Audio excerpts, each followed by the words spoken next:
नमस्कार मित्रों, apex classes के डिजिटल प्लेटफॉर्म पर आप सभी लोगों का हार्दिक स्वागत है। वीडियो के इस भाग में हम लोग डिस्कस करने जा रहे हैं अध्याय क्रमांक 36 से रिलेटेड कुछ प्रश्न उत्तर के बारे में, और उन प्रश्न उत्तरों के हिसाब से हम लोग एक तरीके से पूरे चैप्टर का सारांश भी देख लेंगे। ठीक है, तो पहले कुछ छोटे सवाल की बात करता हूं जिसको काफी बार पूछा गया है और आते भी हैं ये क्वेश्चंस। तो देखिएगा क्या क्वेश्चंस बन सकते हैं हमारे पास में। क्वेश्चन नंबर 1 की मैं बात कर रहा हूं कि डाउन सिंड्रोम का, क्या बात कर रहा हूं, डाउन सिंड्रोम का जीनोटाइप लिखिए। ये सवाल आया हुआ है भाई, जीनोटाइप लिखिए। तो मैं यहां पे कह रहा हूं कि डाउन सिंड्रोम का जीनोटाइप लिखना है आपको। तो what about the down syndrome? Down syndrome जो अपने पास में आ रहा है, ये चीज है, समझने की कोशिश कीजिए। ये ऑटोसोमल डिसऑर्डर है। कैसा है? ऑटोसोमल। ऑटोसोमल मतलब अलिंग गुणसूत्र के ऊपर इसके जीन उपस्थित रहते हैं, लिंग गुणसूत्र पे कोई भी प्रभाव नहीं पड़ता है। तो इसके अंदर क्या चीज आ जाएगी आपके पास में? ऑटोसोमल के अंदर देखना, अच्छी तरीके से बता रहा हूं आप लोगों को कि लिंग गुणसूत्र पे जब कोई प्रभाव नहीं पड़ता है, आपको पता है 21वें गुणसूत्र की एक एक्स्ट्रा प्रति, अतिरिक्त प्रति आने की वजह से ये चीज होती है। ठीक है, 21वें क्रोमोसोम की एक्स्ट्रा कॉपी आने से ये चीज होती है आपके पास में।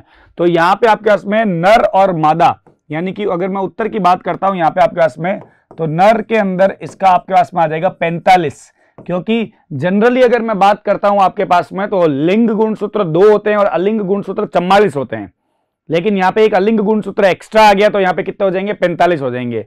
तो ये कितने हो गए? 45 प्लस XY, ये अपने पास में ये चीज आ गई है।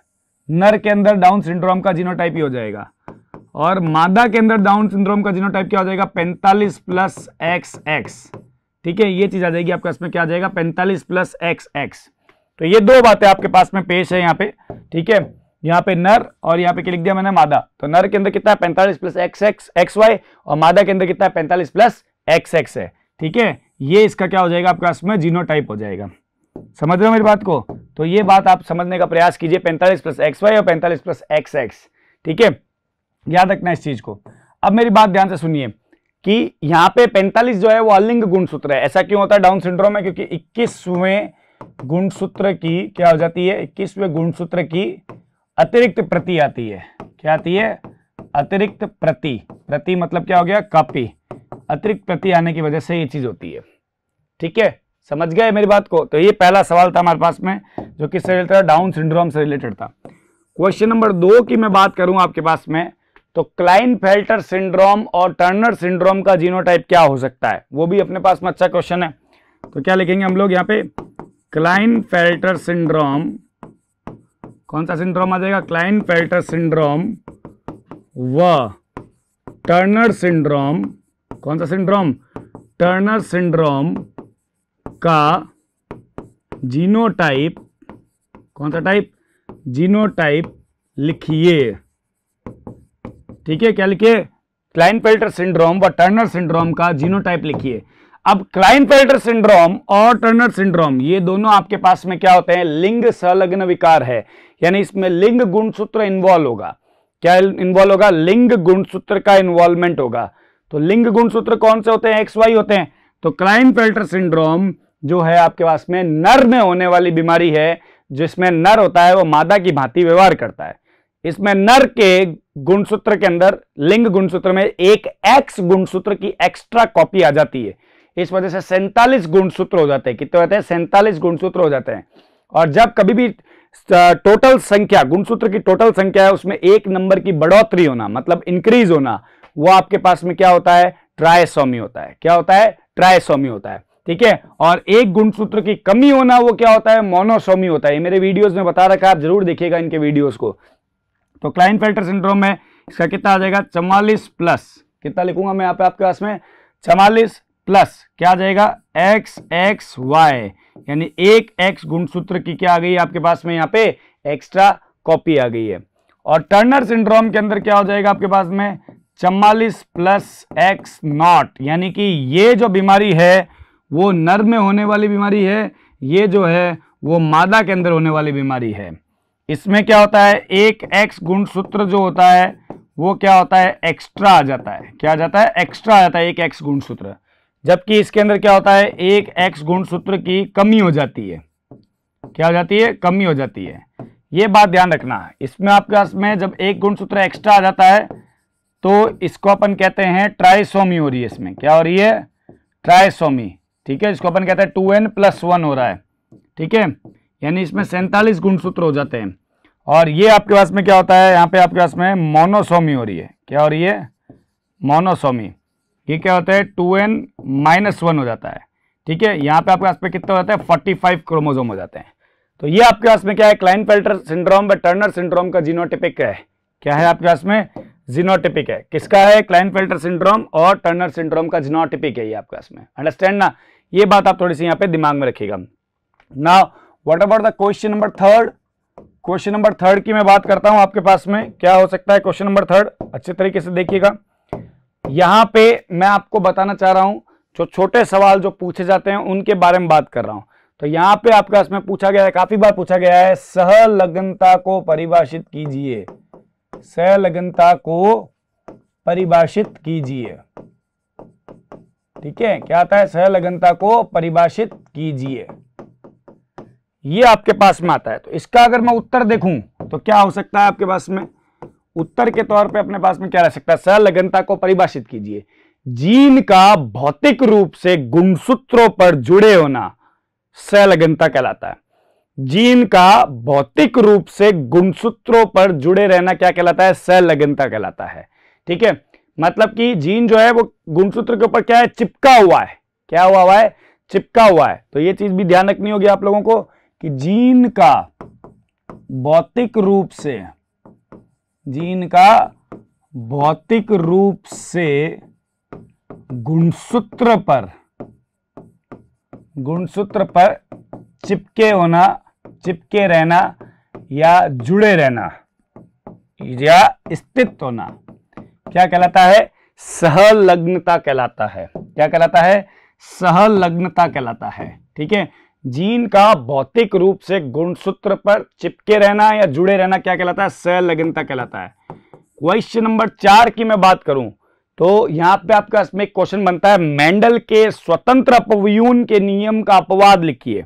ठीक है, मैंने यहां पे सवाल दिया आपके पास में, क्या, मेंडल के स्वतंत्र अपव्यूहन, स्वतंत्र अपव्यूहन, अपव्यूहन वह स्वतंत्र अपव्यूहन नियम का अपवाद लिखिए। ठीक है, क्या हो जाएगा, स्वतंत्र अपव्यूहन के नियम का अपवाद लिखिए। तो स्वतंत्र अपव्यूहन के नियम का अपवाद क्या हो सकता है, यहां पे मेंडल के स्वतंत्र अपव्यूहन के नियम का अपवाद बताइए। तो पहले तो स्वतंत्र अपव्यूहन का नियम क्या होता है, प्रत्येक जीन स्वतंत्र है किसी अन्य क्रोमोसोम या गुणसूत्र के ऊपर जुड़ करके एक नया लक्षण प्रकट करने के लिए। प्रत्येक जीन स्वतंत्र है किसी अन्य गुणसूत्र के ऊपर जुड़ करके एक नया प्रभाव या नया लक्षण प्रकट करने के लिए। ठीक है, याद रखना इस चीज का। मातृत्व जीन का आगे जो है संतति के जीन के ऊपर इसमें प्रभाव नहीं पड़ता है। अर्थात कहने का तात्पर्य यह है कि जो मेन पेरेंटल कैरेक्टर होते हैं, पेरेंटल कैरेक्टर के साथ साथ में नॉन पेरेंटल कैरेक्टर भी जनरेशन के अंदर आते हैं। मतलब लक्षण आते हैं, कहां आते हैं, जनरेशन के अंदर आते हैं भाई। ठीक है, ये याद रखिएगा आप लोग यहाँ पे।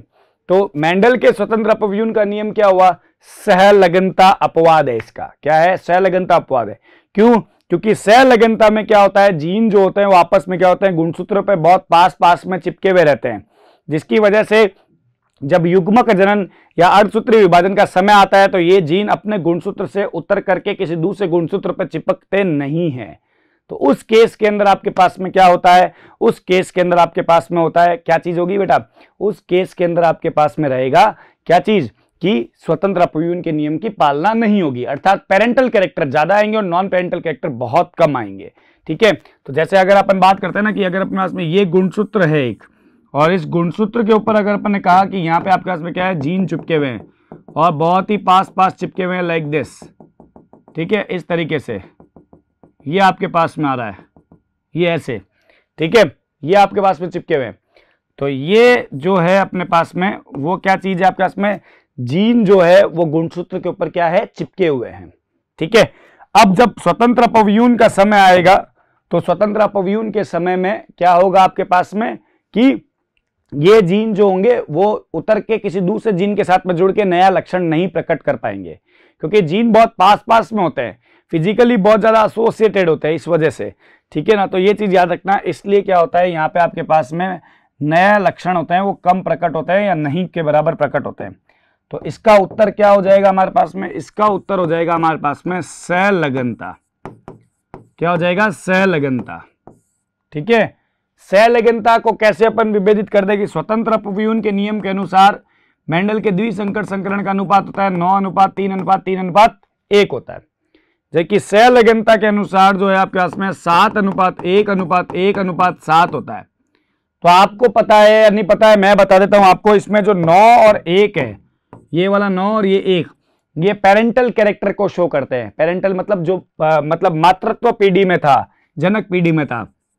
तो 10 जो लक्षण है आपके पास में वो जनक पीढ़ी वाले हैं। कौन से हैं, जनक पीढ़ी वाले। और 6 जो कैरेक्टर है आपके पास में ये जो है वो नए लक्षण प्रकट होते हैं। ये किसमें होता है, सामान्य रूप से जिसमें स्वतंत्र अपव्यूहन के नियम की पालना होती है। और यहाँ पे 7 और 7 14 जो लक्षण है आपके पास में वो कौन से होते हैं, जनक के, यानी कि पेरेंटल है। मतलब कि 14 लक्षण, मतलब अत्यधिक लक्षण पेरेंटल ही है। नॉन पेरेंटल कैरेक्टर बहुत कम आ रहे हैं। नॉन पेरेंटल कितने हैं आपके पास में, 2 जो है वो क्या होता है, नए लक्षण होते हैं।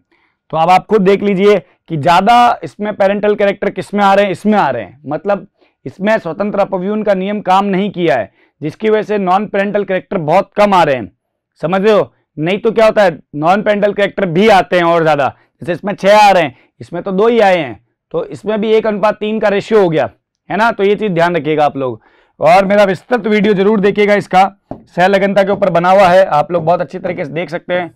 क्वेश्चन नंबर 5 की मैं बात करता हूं आपके पास में। क्वेश्चन नंबर 5 जो हमारे पास में आ रहा है वो है किस चीज के बारे में, ध्यान रखिएगा। वो है आपके पास में, जैसे सहलगनता की बात कर रहे हैं ना हम लोग, तो मेरे दिमाग में एक सवाल और आया था कि सहलगनता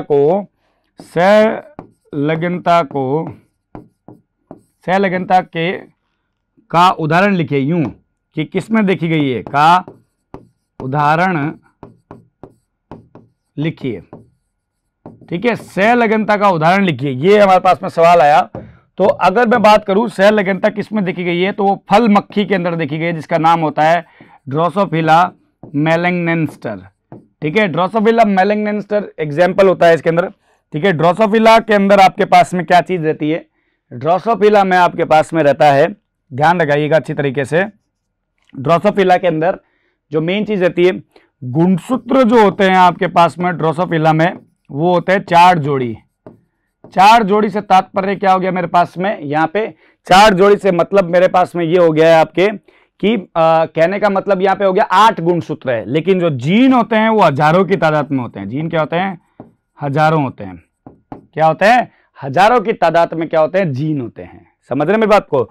तो ये बात आपको यहाँ पे दिमाग में रखनी ही होगी। ड्रोसोफिला गुणसूत्र 4 जोड़ी, जीन जो है वो हजारों की तादाद के अंदर है।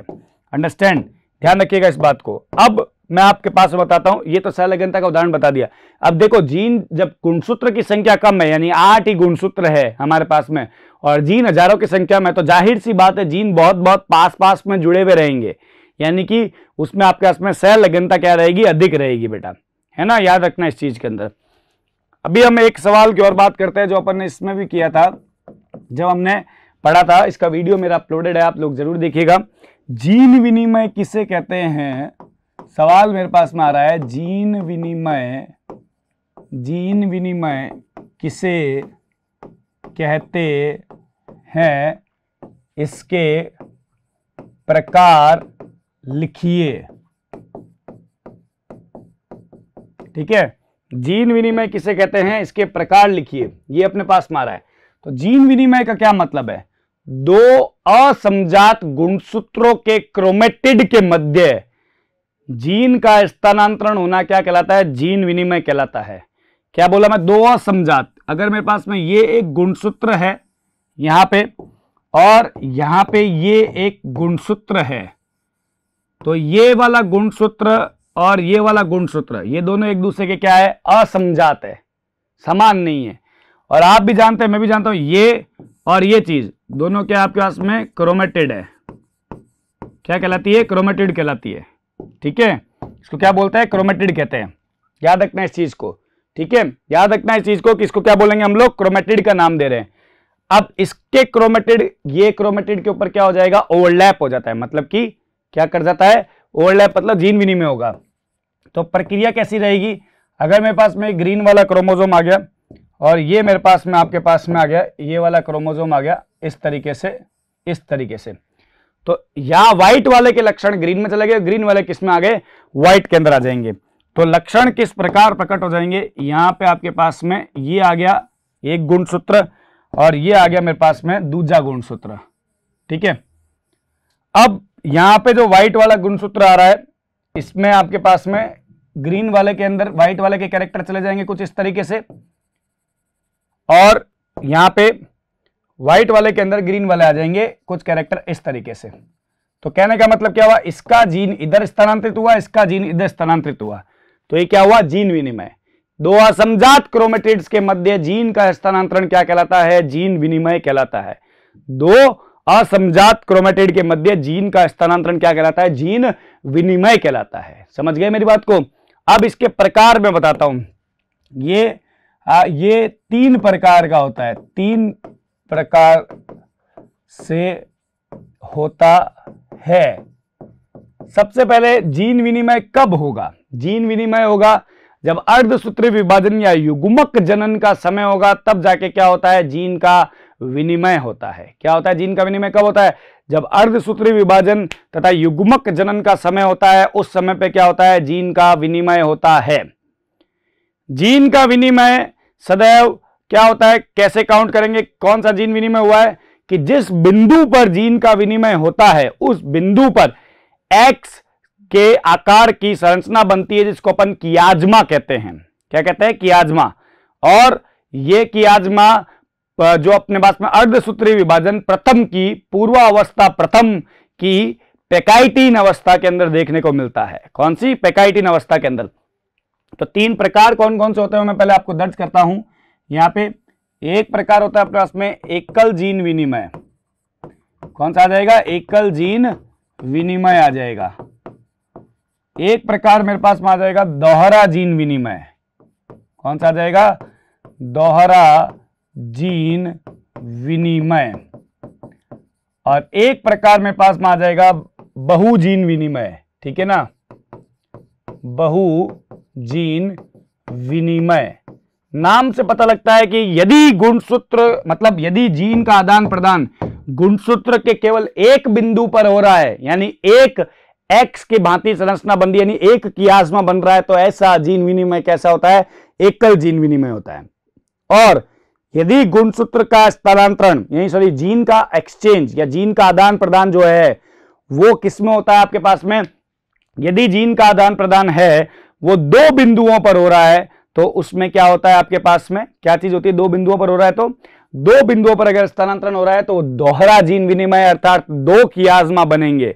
और यदि जीन का स्थानांतरण गुणसूत्र के अंदर या 2 से अधिक बिंदुओं पर होता हो, यानी 2 से अधिक कियाज्मा बनते हो, तो ऐसा जीन स्थानांतरण क्या कहलाता है आपके पास में?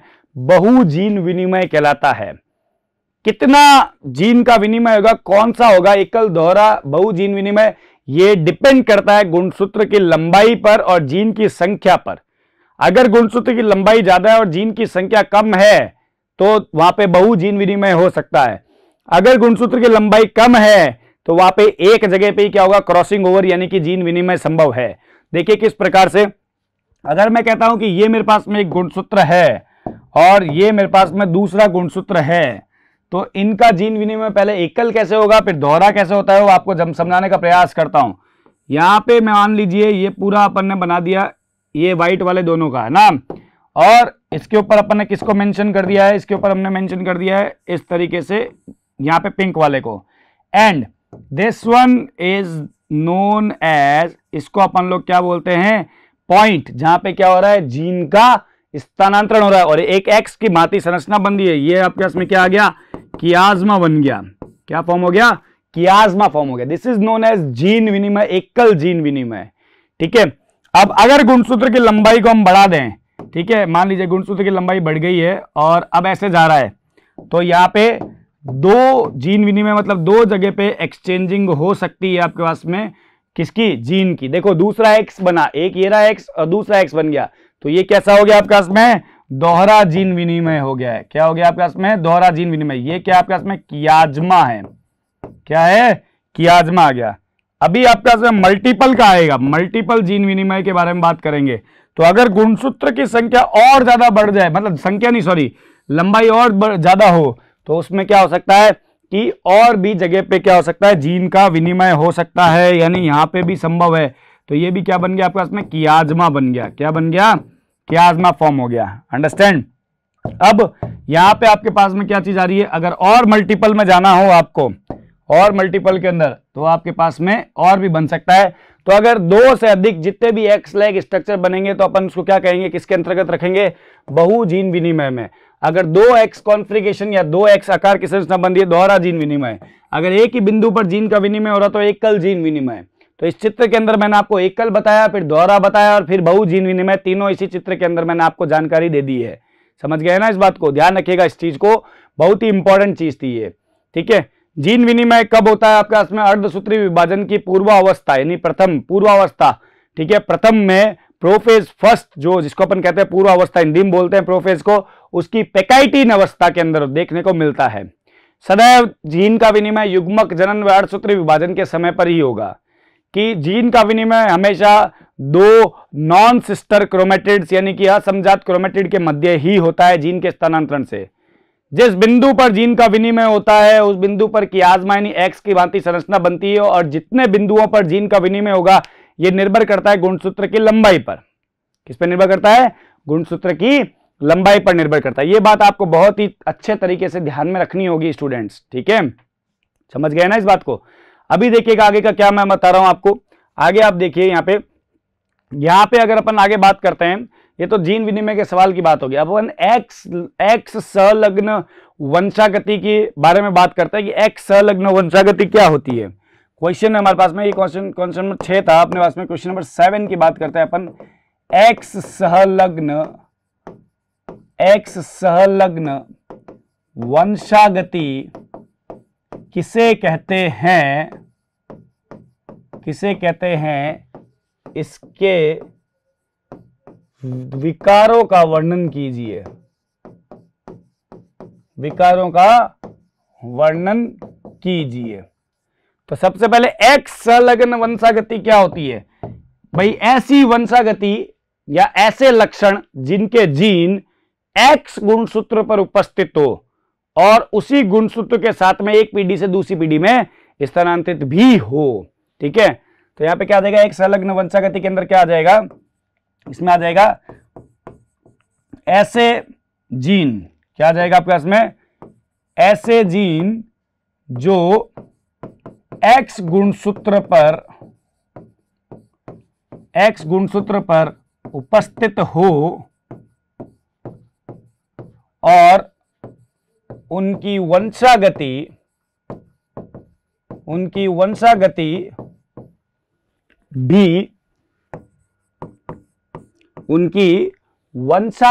भी किसके साथ हो? उन्हीं गुणसूत्र के साथ हो। उन्हीं गुणसूत्र मतलब एक्स गुणसूत्र के साथ हो, तो उसको बोलते हैं एक्स संलग्न, एक्स से जुड़ा हुआ वंशागति। तो ऐसे लक्षण जो क्या कहलाते हैं? एक्स संलग्न लक्षण कहलाते हैं, और इन लक्षणों की वंशागति एक्स संलग्न वंशागति कहलाती है भाई। ठीक है, यहां पे दो बीमारियां या दो विकार आते हैं जिनके बारे में हमको बातचीत करना होता है। ठीक है, दोनों विकारों की वंशागति तो सेम ही रहेगी, लेकिन दोनों विकारों के बारे में बातचीत करना चाहेंगे। एक हमारे पास में है, वो कौन है? हीमोफीलिया। और एक हमारे पास में जो आ रहा है वो है आपके पास में वर्णांधता। क्या आ जाएगा? वर्णांधता। What about the haemophilia? है तो यही एक्स संलग्न विकार है, ये दोनों ही एक्स संलग्न विकार है। तो यहां पे लिख सकते हो आप लोग क्या? एक्स संलग्न विकार। ठीक है, इसमें भी लिख सकते हो आप लोग क्या? एक्स संलग्न विकार। ठीक है, ये दोनों एक्स संलग्न विकार ही है। हीमोफीलिया में क्या होता है? ये हीमोफीलिया में रक्त का क्या होता है? थक्का नहीं जम पाता है। क्या नहीं जम पाता है? रक्त का थक्का नहीं जम पाता है, जिसकी बदौलत क्या होता है, रुधिर का प्रवाह, छोटी से छोटी चोट में रुधिर का प्रवाह है वो होता रहता है। रक्त स्कंदन जो है, रक्त स्कंदन में समय लगता है इसके अंदर। यदि रक्त स्कंदन में 5 से 7 मिनट, यदि रक्त स्कंदन में 5 से 7 मिनट से अधिक समय लगता है, क्या है, अधिक समय लगता है, तो आप कैसे मरीज है, हीमोफिलिक मरीज कहलाएंगे। क्या कहलाएंगे, तो आप हीमोफिलिक कहलाएंगे। ठीक है, हीमोफिलिक रोगी कहलाएंगे। ठीक है ना, मतलब इसमें रुधिर स्कंदन का समय में डिले होता है। क्या होता है, रुधिर स्कंदन के समय में डिले होता है, मतलब रुधिर स्कंदन में समय लगता है। ठीक है, क्या लगता, और भी समय लगता है, जैसे रक्त का प्रवाह होता रहता है छोटी से छोटी चोट के अंदर भी। ऐसा क्यों होता है, क्योंकि इसमें रुधिर स्कंदन जो कारक होते हैं वो एब्सेंट होते हैं। क्या होता है, रुधिर स्कंदन कारक होते हैं वो क्या होते हैं, एब्सेंट होते हैं। सारे कारक नहीं, कुछ कारक, 13 कारक होते हैं टोटल प्लाज्मा के अंदर, लेकिन रुधिर स्कंदन कारक क्या रहता है, इसके अंदर एब्सेंट रहते हैं। जब रुधिर स्कंदन कारक इसके अंदर एब्सेंट होता है आपके पास में, तब जाके क्या होता है यहां पे, तब जाकर के आपके पास में यहां पे ब्लड का क्लॉट नहीं जम पाता है। ठीक है, ब्लड का क्लॉट नहीं जम पाता है यहां पे। और एब्सेंट क्यों होते हैं, क्योंकि उनका निर्माण करने वाले जो जीन होते हैं उनके, वो क्या होते हैं आपके पास में, एब्सेंट रह रहे हैं, या फिर उनके अंदर कोई डिफेक्ट आ रहा है, दैट इज वाई, और कोई दिक्कत नहीं। तो ये ब्लीडिंग डिसऑर्डर है। ये वर्णांधता जो है आपके पास में, वर्णांधता के अंदर क्या होता है कि जो रोगी व्यक्ति जो होता है वो रंग को देखने में क्या होता है, असक्षम होता है। कौन से रंग, लाल व हरे रंग में भेद नहीं कर पाता है, या रेड और ग्रीन कलर को देखने में क्या होता है, ये मतलब उसको दिक्कत होती है। ठीक है, लाल और हरे रंग में भेद नहीं कर पाता है। किसके अंदर आता है, वर्णांधता के बारे में आता है। ठीक है, क्योंकि हमारी नेत्र के अंदर क्या होती है, शंकु कोशिकाएं होती है। कौन सी कोशिकाएं होती है, शंकु कोशिकाएं। ये शंकु कोशिकाएं क्या होती है, रंग के लिए रिस्पॉन्सिबल होती है, कलर के लिए रिस्पॉन्सिबल होती है। किस चीज के लिए, कलर के लिए रिस्पॉन्सिबल होती है। तो इन शंकु कोशिकाओं, जो लाल और ग्रीन कलर की कोशिकाएं, मतलब लाल और ग्रीन कलर को देखने के लिए जिम्मेदार होती है, वो कोशिकाओं का निर्माण ही नहीं हो पाता है, तो उसमें क्या होता है, विभेद नहीं कर पाता है रोगी व्यक्ति। ठीक है, तो ये दोनों के अंदर था, लेकिन दोनों की वंशागति सेम है। ये मैंने उस समय भी बताया था जब पढ़ाया था कि इसमें मुख्य रूप से मादाएं जो होती है वो रोग की वाहक होती है, और प्रभावित जो होता है वो नर होता है सबसे ज्यादा। ठीक है, क्या होता है, नर प्रभावित होता है। विस्तृत जानकारी के लिए मेरा वीडियो जरूर देखिएगा आप लोग। यहाँ पे एक एग्जाम्पल लेकर के समझा देता हूं, केस 1 लेकर के, 2 ही केस लूंगा, जबकि मैंने मेरे वीडियो बनाया उसमें मैंने 4 केस लेकर के बताया, आप जरूर देख लीजिएगा। यहाँ पे अगर नर, अगर मेरे पास में सुरक्षित है, एक्स और वाई, मतलब नर को कुछ भी नहीं हुआ, और मादा के अंदर क्या हो गया, कलर ब्लाइंडनेस का जीन आ गया या हीमोफीलिया का जीन आ गया, दोनों की जेनेटिक सेम है भाई। ठीक है, तो उस केस के अंदर कौन अफेक्टेड या कौन प्रभावित हो सकता है उसकी जानकारी हमको यहाँ पे लेनी है। तो यहाँ पे एक्स और वाई आया, तो अगर मैं इसका यहाँ पे बनाता हूं इस तरीके से युग्मक, तो यहाँ पे अपने पास में एक्स और एक्स सी आ गया। एक ले लेते हैं, सी और एच एक ही चीज है अपने पास में। हीमोफीलिया और कलर ब्लाइंडनेस दोनों के अंदर आपके पास में क्या होता है कि सेम जेनेटिक्स चलता है। ठीक है, तो यहाँ पे इसका संकरण इससे कराया तो क्या आया, एक्स और एक्स आया। इसका संकरण इससे कराया तो क्या है, एक्स और एक्स सी आया। फिर इसका संकरण इससे कराया तो क्या है, एक्स वाई आया। और फिर इसका संकरण इससे कराया तो क्या है, एक्स वाई, और इधर की तरफ सी आ गया।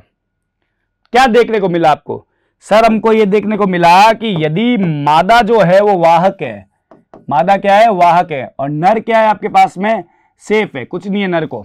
ठीक है, ये एक्स एक्स है, ये क्या हो जाएगा, सामान्य स्त्री। ठीक है, ये क्या हो जाएगा, वाहक स्त्री। ये क्या हो जाएगा, सामान्य नर। और ये क्या हो जाएगा आपके पास में, प्रभावित नर। समझ गए, ये क्या आपके पास में प्रभावित नर है।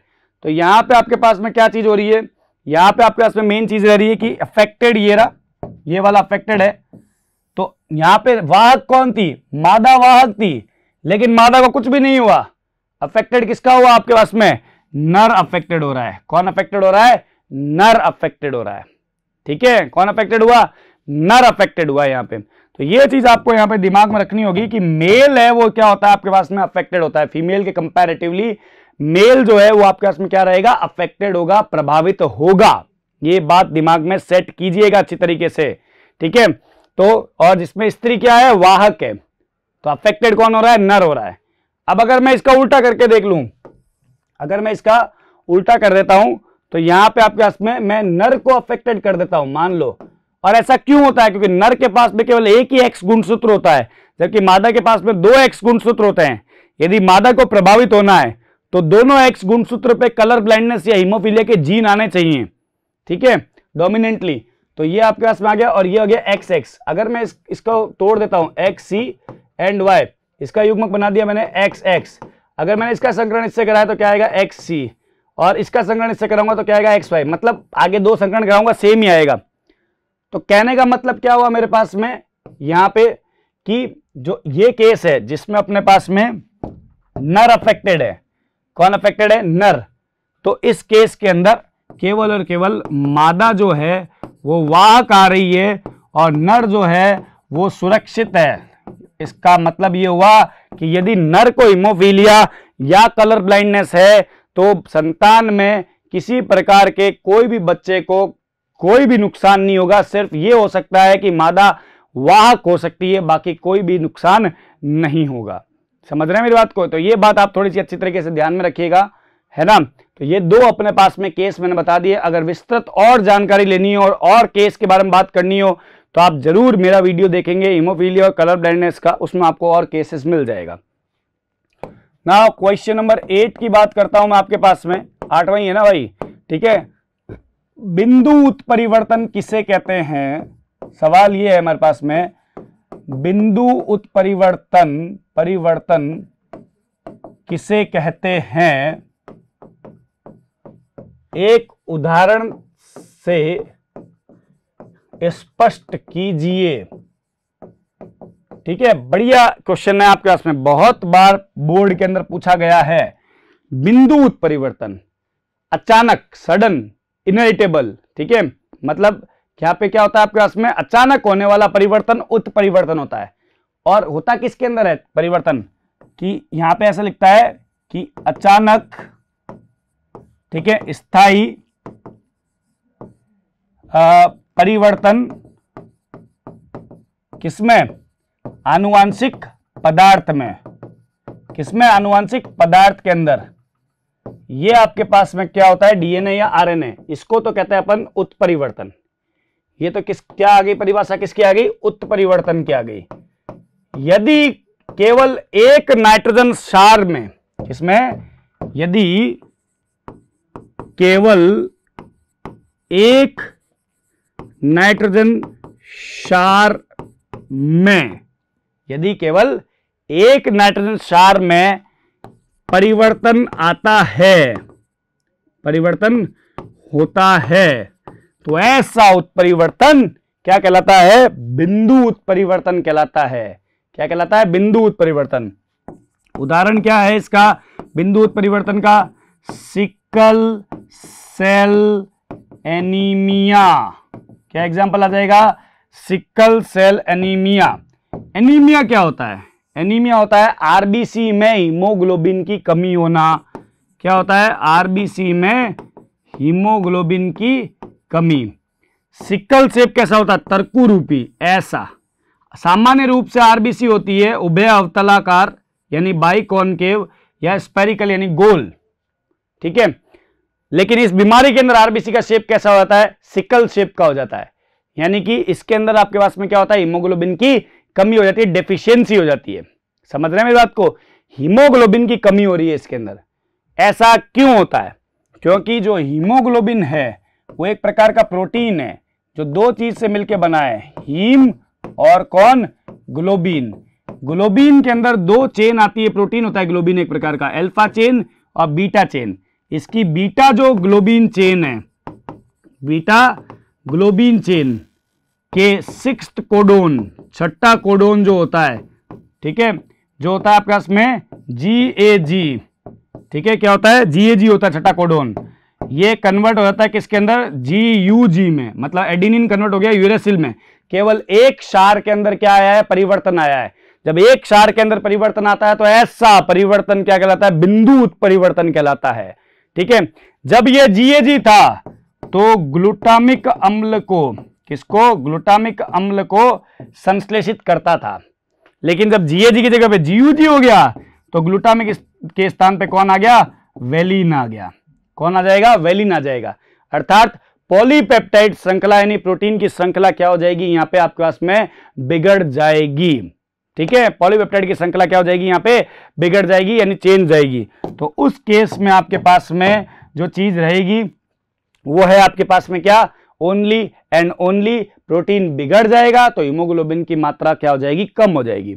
अगर मैं इसकी जेनेटिक्स की बात करूं तो वाहक जो होता है इस बीमारी का HbA-HbS वाला जीन का संकरण में HbA-HbS से कराऊंगा तो सिकल सेल एनीमिया मेरे सामने प्रकट होगा, अन्यथा नहीं होगा, ठीक है, क्योंकि ये वाहक होता है, हेट्रोजाइगस है, विषम युग्मजीय है, वाहक है, ठीक है। HbA होता है वो नॉन अफेक्टेड होता है, HbS होता है वो अफेक्टेड होता है, तो ये वाहक है। जब वाहक का विवाह वाहक के साथ हो तो सिकल सेल एनीमिया के आने के चांसेस 100% होते हैं, मतलब जो प्रोबेबिलिटी देखूं तो 25% है।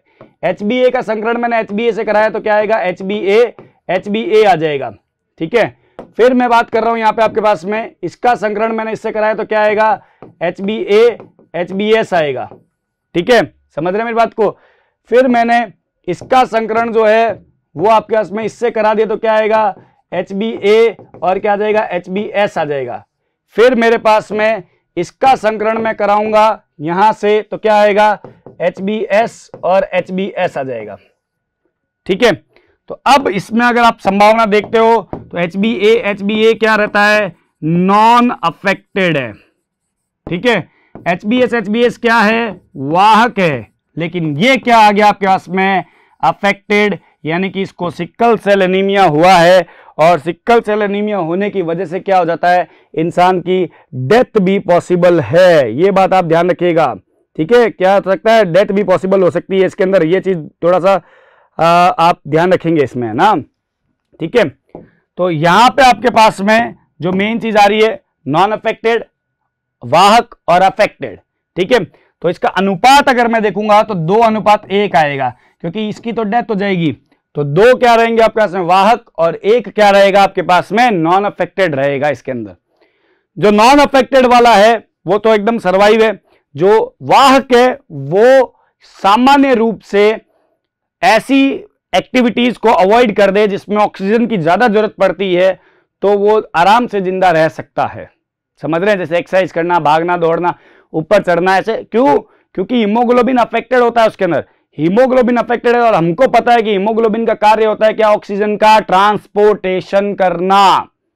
क्या काम होता है, ऑक्सीजन का ट्रांसपोर्टेशन करना, ठीक है। ऑक्सीजन का अभिगमन करने का कार्य किसका है, हीमोग्लोबिन का है, किसका है, हीमोग्लोबिन का है। बात समझ गए, ये बात आपको यहां पे दिमाग में रखनी पड़ेगी स्पष्ट रूप से, अच्छी तरीके से, ठीक है ना। यहां पे मैंने आपके पास में जो रखा है वो चैप्टर नंबर 36 से रिलेटेड कुछ प्रश्नोत्तर के बारे में बात की, जिससे हमारा एक चैप्टर का रिवीजन भी हो जाए और कुछ क्वेश्चन किस टाइप के पूछे जाते हैं इसकी बात कर लिए। पूरी कंप्लीट यहाँ पे हमने जेनेटिक्स की बात कर ली है, यहाँ पे जेनेटिक्स की इकाई हमारे पास खत्म हो गई है। वैसे एक अध्याय और आता है 38 नंबर पे जो उत्परिवर्तन का है, 37 नंबर पे उत्परिवर्तन है, लेकिन उत्परिवर्तन इस वर्ष कोविड की वजह से हटा दिया गया है सिलेबस से, इस वजह से मैंने यहाँ पे अभी तक उसको अपलोड नहीं किया है, ये चीज ध्यान रखिएगा। In my next section of video हम लोग एक नए चैप्टर के साथ में आएंगे।